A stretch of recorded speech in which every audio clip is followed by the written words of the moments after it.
ভারতের দাদাগিরি আরেকবার মুখ থুবড়ে পড়ল। মেলবোর্ন টেস্টে ১৮৪ রানে পরাজিত হওয়ার পর অনেক কিছুই হারিয়েছে টিম ইন্ডিয়া। বিশ্ব টেস্ট চ্যাম্পিয়নশিপ ফাইনালে রোহিত বিরাটদের খেলার সম্ভাবনা এখন অনেকটাই দুর্বল হয়ে পড়েছে।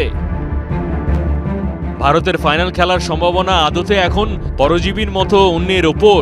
শ্রীলঙ্কার পারফরম্যান্সের উপর নির্ভর করবে সবকিছু। অর্থাৎ ভারতের ফাইনালে ওঠার জন্য তাদের নিজস্ব ফলাফল তো গুরুত্বপূর্ণ, তেমনি শ্রীলঙ্কার পারফরম্যান্সও একইভাবে ডিসাইডার।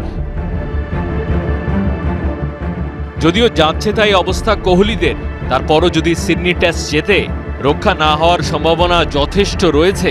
শ্রীলঙ্কাকে অবশ্যই অস্ট্রেলিয়ার বিপক্ষে পরের সিরিজে ২-০ ব্যবধানে জিততে হবে।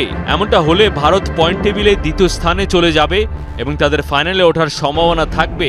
তবে যদি শ্রীলঙ্কা সিরিজে হেরে যায় তাহলে ভারতের ফাইনালে যাওয়ার পথ আরও কঠিন হয়ে যাবে। বিশ্ব টেস্ট চ্যাম্পিয়নশিপের পয়েন্ট টেবিলে বর্তমানে শীর্ষে রয়েছে দক্ষিণ আফ্রিকা, দ্বিতীয় স্থানে অস্ট্রেলিয়া, ভারতের অবস্থান বর্তমানে তৃতীয়তে।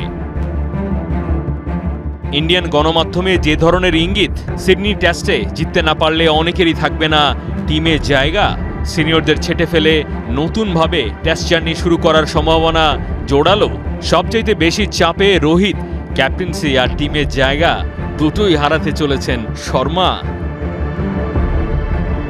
মাহদি হাসান, ৭১।